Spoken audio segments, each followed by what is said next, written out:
After the sun and moon were set in the heavens, the Zohar opens another mystery. There are lights that rise upward. And there are lights that descend into fire. There is the light of Shabbat, resting above the worlds. And there is the fire of the week, entering action, work, and choice. The 11th doorway asks, how do we carry inner light into the fire of ordinary life without letting the fire consume it? The Animated Zohar Bereshit A, Anime of Creation. Episode 11, The Luminaries of Light in Fire. The seeker stood beneath the firmament. Above him, the sun and moon still shone. But now the lights began to divide into two streams. One stream rose upward, white gold, silent, peaceful. The other descended downward, amber, moving, alive with flame. The sage said, the Zohar calls one stream the luminaries of light. The other, the luminaries of fire. The seeker watched the upper lights ascend, as if returning to their source. He watched the lower fire descend into the world of work and choice. So fire is lower than light? He asked. The sage answered, lower does not mean useless. Fire is dangerous when it rules without wisdom. But when it serves the inner light, it becomes a tool for the weak. The vision changed. The seeker saw the worlds resting in the glow of Shabbat. No harsh fire. No restless motion. Only calm white gold light, and stillness breathing through every world. The sage said, on Shabbat, the Zohar sees the luminaries of light shining.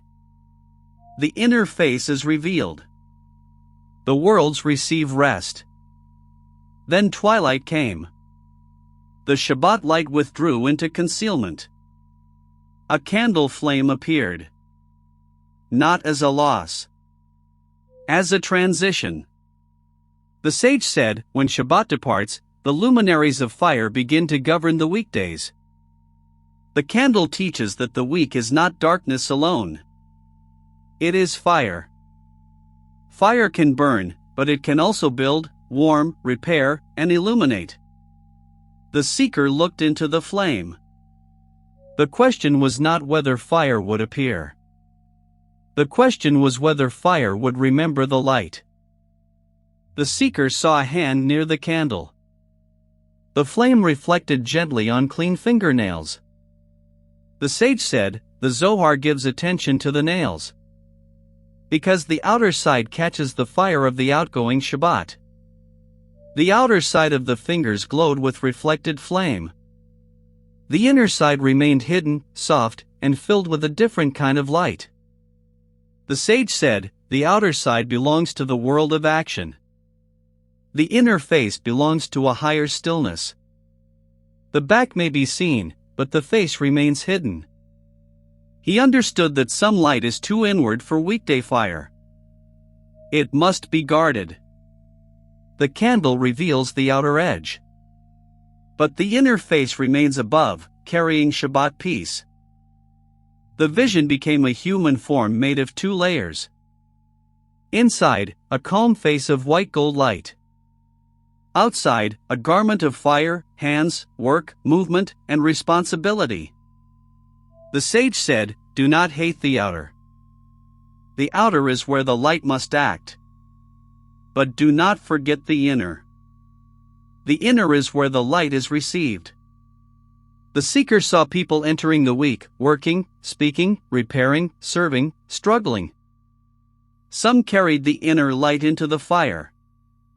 Others let the fire consume their attention. The sage said, this is the great transition. Shabbat gives the soul rest. The week tests whether that rest can become action. The seeker looked again at the small candle, standing between two worlds.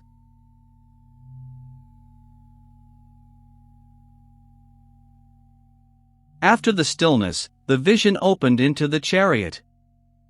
The seeker saw living creatures of light moving with impossible speed. They ran forward and returned. Their motion was too swift for the eye to grasp. In their midst, a luminous wheel turned.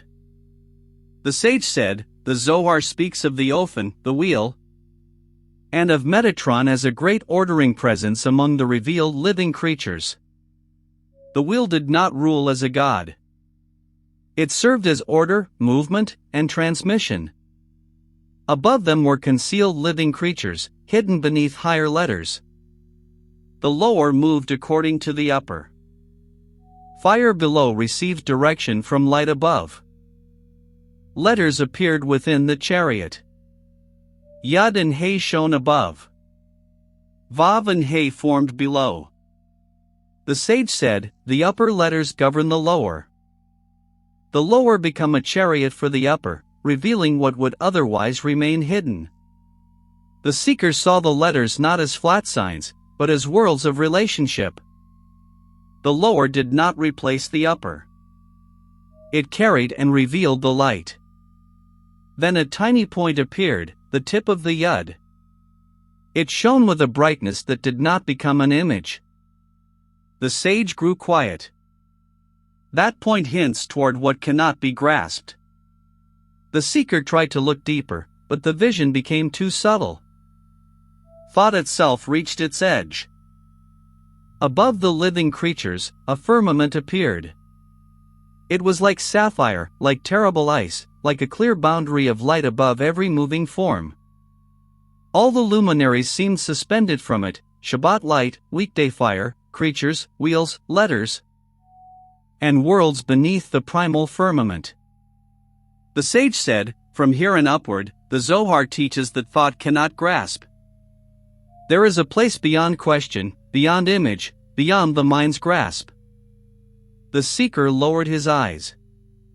He understood that not every mystery is given so it can be conquered. Some mysteries are given so the soul can become humble. The firmament shone. Beyond it, silence. Silence filled with what no thought could contain.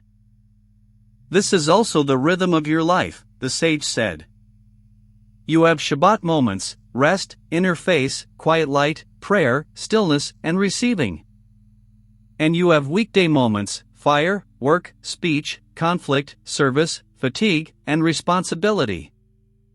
The danger is not the fire itself. The danger is forgetting what the fire is meant to serve. When the outer life cuts itself off from the inner light, fire becomes anxiety, anger, and endless motion.